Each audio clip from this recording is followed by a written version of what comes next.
Hello, I'm back. I just finished doing a video earlier this morning, and in the editing process, I realized that I had a couple of things in there that were huge faux pas, one of which I'm showing you the painting of Velasquez, and I wasn't. So then when I went back to edit it, I don't know, something happened. So I just broke the video down, and it stops at 28 minutes, because I was also surprised it went for an hour.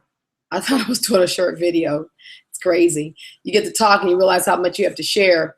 So I apologize. I know some of you have already started looking at the first version, and I started getting comments, and I thank you guys because some really great insight. And I'll share when you leave me comments. Let me know whether or not you want it to be shared or not. In other words, you can certainly link your name, because I believe giving people credit for their original thoughts, because I think we're all weighing in with original ideas here. And because I'm the one who doesn't mind doing the videos doesn't mean that I want it to appear like all of this is my original work or my original thoughts. So let me know how you feel, if you want to be anonymous or not.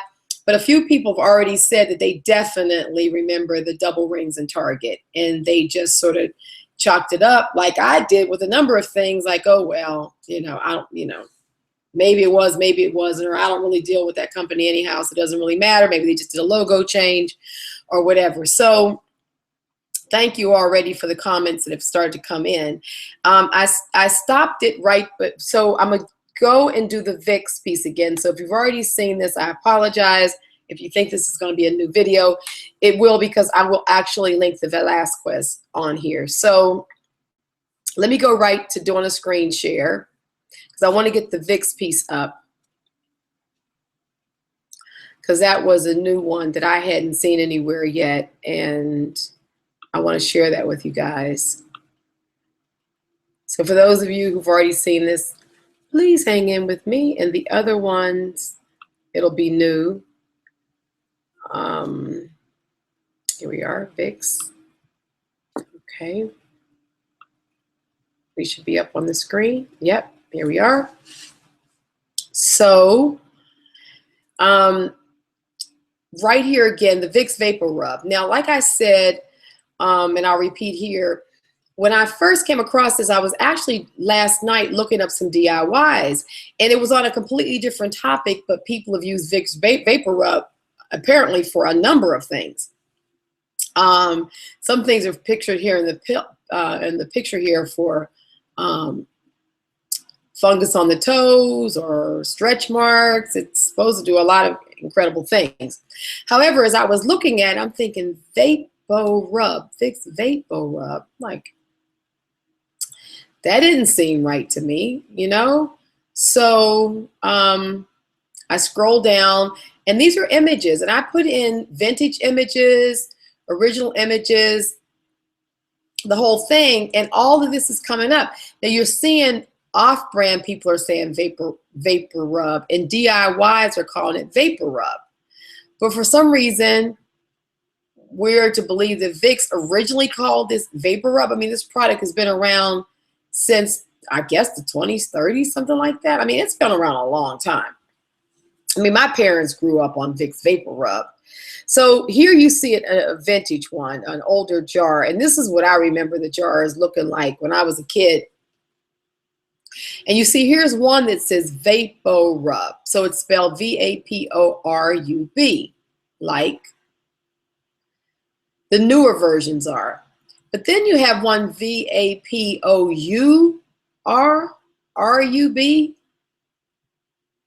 I mean, you look here, this is roughly around the same time. There's been a slight logo change here. Here we have Vic, which that's interesting, and not Vicks, which it is here.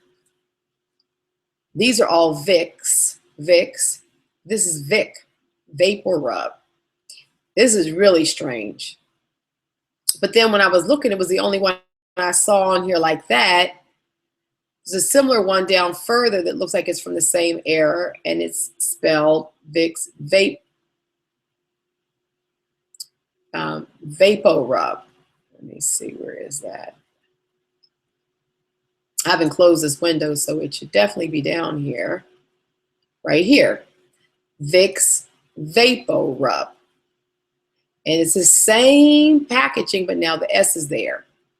So I remember it being Vicks, this type of bottle, but Vapor Rub, V-A-P-O-R, and then R-U-B. Because we've been talking about, in my last video, I talked about grammar, the use of language, how, you know, there was a time that spelling was everything, spelling is king. I didn't grow up in a time where it was all these little fancy blending of words for logos and all that kind of stuff. That's more of a recent phenomenon. I'd say in the last 20, 25 years, maybe, that all of that was really going on. For the most part, you know, products had a particular name and then it described what it was. And oftentimes the name was reflective of what the product was about, but it didn't like combine and make fancy names like that. So I just, you know, I wanted to know if you guys remember Vicks Vapor Rub the way I do, which is Vapor, V-A-P-O-R-R-U-B, or this way, V-A-P-O-R-U-B, but some kind of way, this is just not right. This Vicks thing is definitely a change. And when I put it in just Vicks Vapor Rub, it doesn't show at all like that. So they're claiming as far back as Google searches that there was never a Vapor Rub. And I certainly contend that there was. So also, just to talk a bit about the peanut butter as well, is the Jiffy. And we're all, you know, we've been talking about the Jiffy, but here again, you know, I'm just using sense, you know, common sense here. Now, a lot of our memories are what they are. And you know, people who've been making these videos have been challenged. Oh, you're just not remembering right. Oh, that doesn't make sense. You know, it's always been, well, you know, you don't have these many people remembering things differently. And then just in a short period of time that I put a video up and then I had to edit it because I realized, and then I messed up the edit. Oh my goodness. So now I have 28 minutes of that original one up, but I'm gonna replace it now. The people agreed with me on things like Target and what have you. So, you know, we're not all, you know, and I have found, and having done videos now for about 6 or 7 months, that people don't just agree with you to agree with you. This YouTube is not the world where people just agree to agree. I mean, people will disagree, and people will disagree vehemently. So to have so many people agreeing, this is even strange for YouTube. You know, like, there must be something to this. So with Jiffy, you know, you think about that. It meant, you know,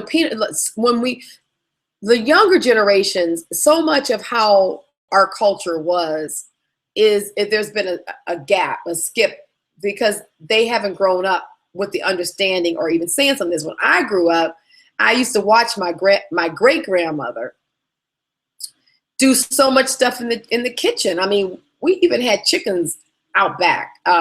We lived in the city, but you had a family garden. You had some chickens.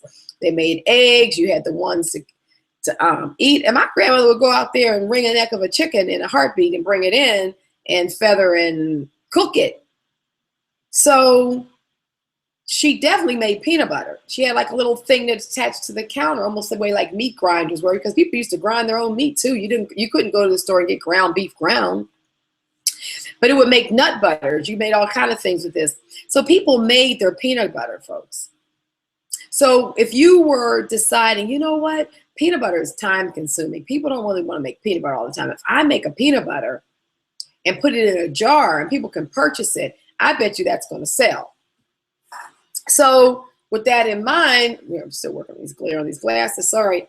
With that in mind, a company started, you know, created peanut butter in a jar and called it Jiffy. It makes sense because it happened in a jiffy. You know, like, you don't have to worry about it was a correlation to time spent in the kitchen. So it was a way to factor into a person's thinking, oh, this is fast, this will save me time. Let me go buy that Jiffy peanut butter because now I have peanut butter and it will save me a ton of time. Not Jif. What's Jif mean? Jif. It's a person's name, a name of a company. What's a Jif? So it couldn't have been Jif. It was Jiffy. I grew up on it being Jiffy. And so in these videos, I'm just sharing my line of thinking, maybe to kind of further underscore some of these memories that we're having. We're having them, and they came into existence out of a process, out of culture, out of a need for a particular product.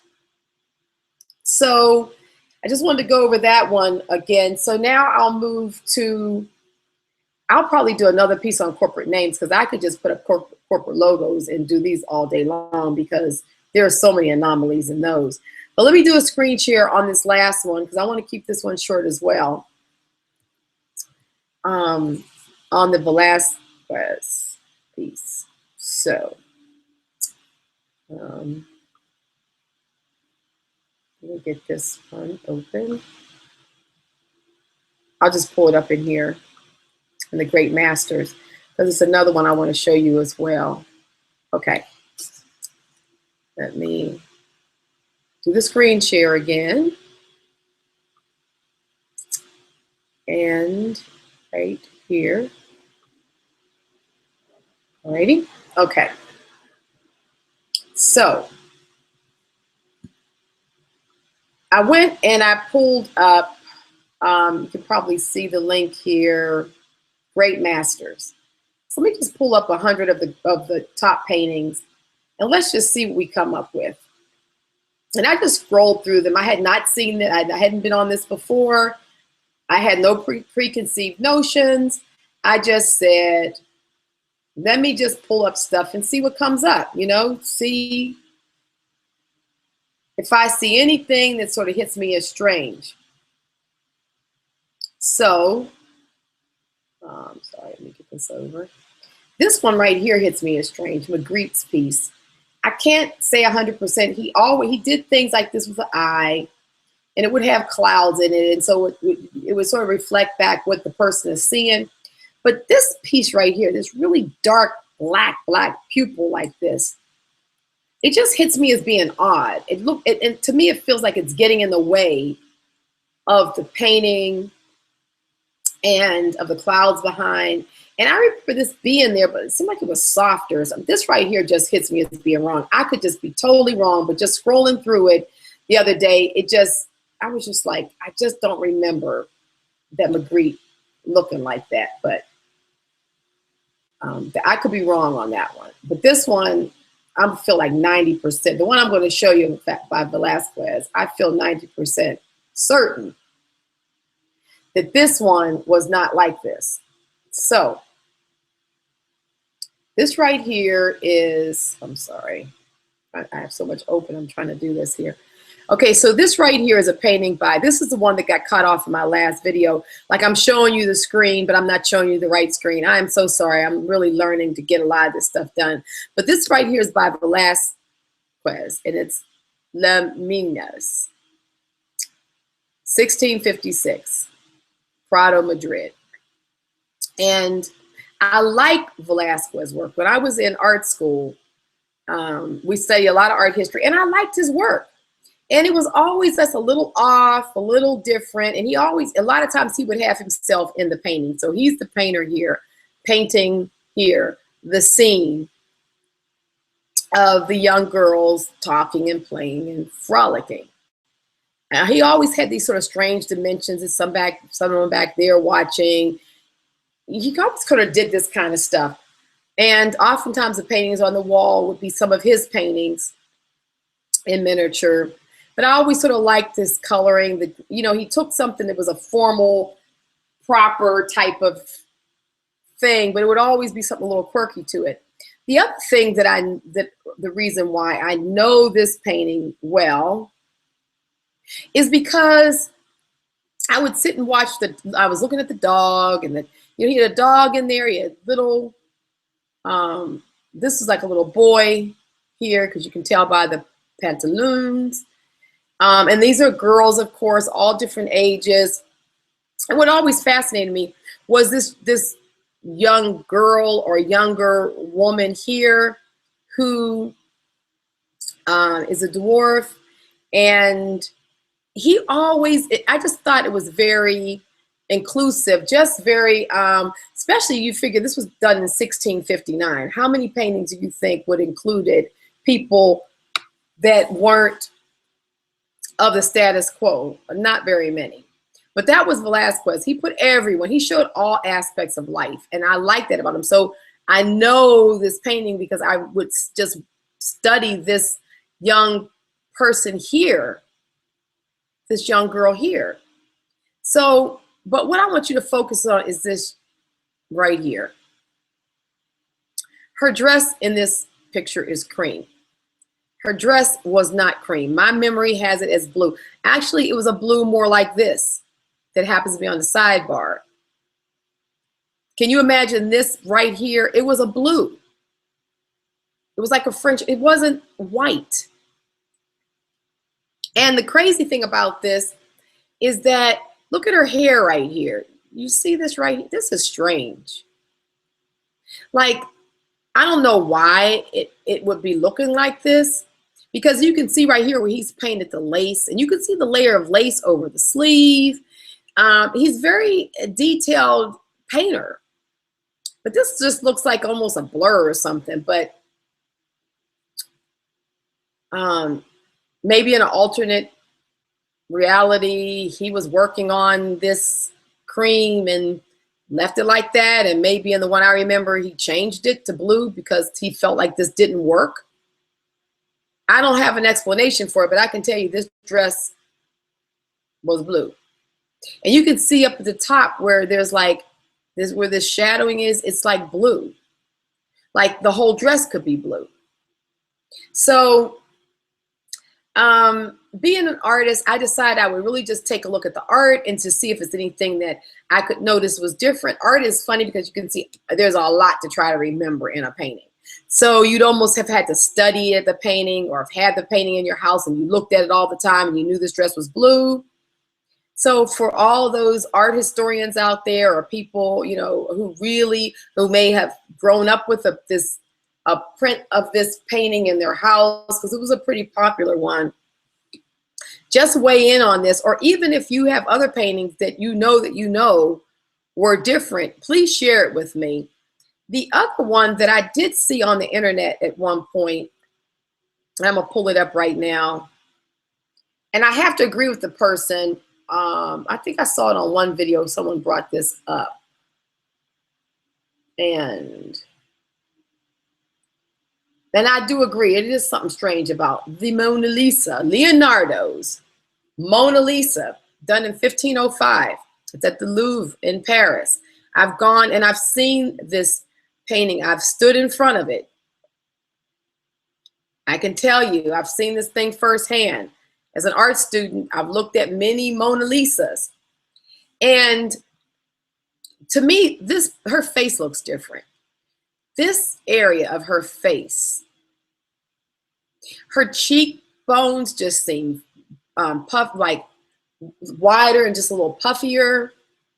Like, you know, like this chin area just seems just more generous. Her mouth is definitely just a little bit more upturned. Like she looks happier. And I remember thinking, because I grew up on my dad playing a lot of Nat King Cole and what have you.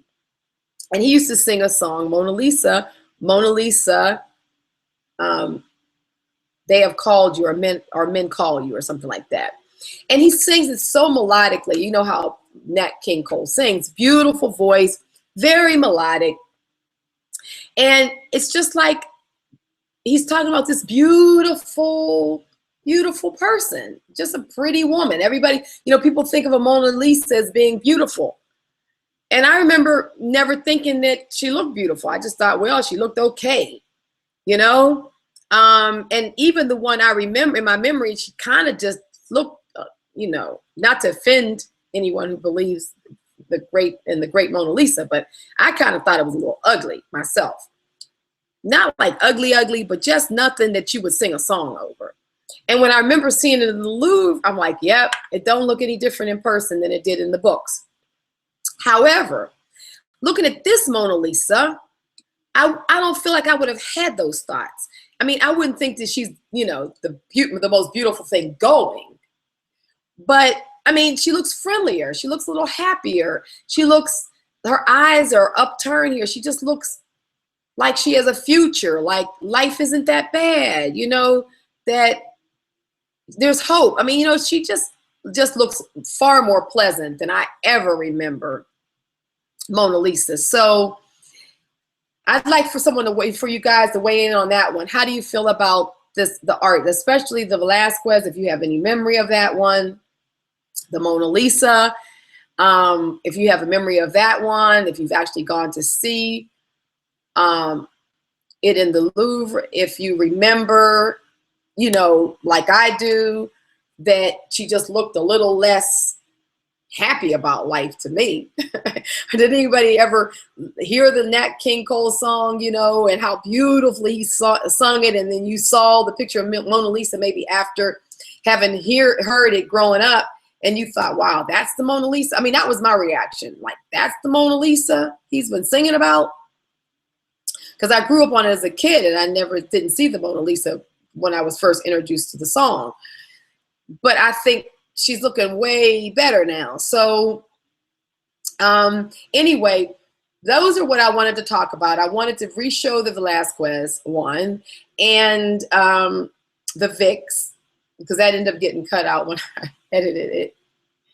So, but yes, I'll be making more of these because it seems like this stuff is just jumping out at me now. And it's so intriguing because of the earlier research that I did that I shared with you in the last video about the corporate logos and all the stuff that I was doing around the straw man and all that stuff.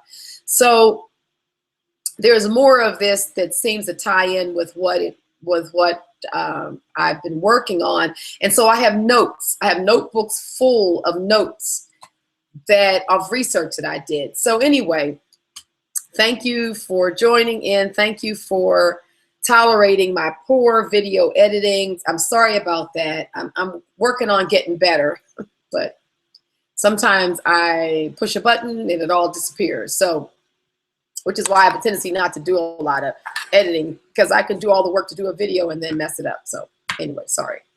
But thanks again. Continue to comment, please. If anything any stories you have to share, anything that you find strange, I think I'll end up doing a Google Hangout at some point, and where others can just get on and talk and share their experiences, and we can just kind of talk about it, because I mean, I think we should be talking about this. A lot of people are talking about it, and I'm happy about that. And I encourage all of us to continue to see what we come up with. So anyhow, thanks again. Have a great weekend. I appreciate all of my subscribers and all of you guys who comment. You're great. Mostly, I always get people who are very positive, and I'm so thankful for that. And thank you guys. Not that I mind people just, disagreeing with me. In fact, disagreements are stimulating because it makes me search more. But I'm just glad that you guys are really nice about how you disagree. So thanks again. Take care. Have a great weekend, and I'll be back. Circle Healing Network. This is Robin. Talk to you later.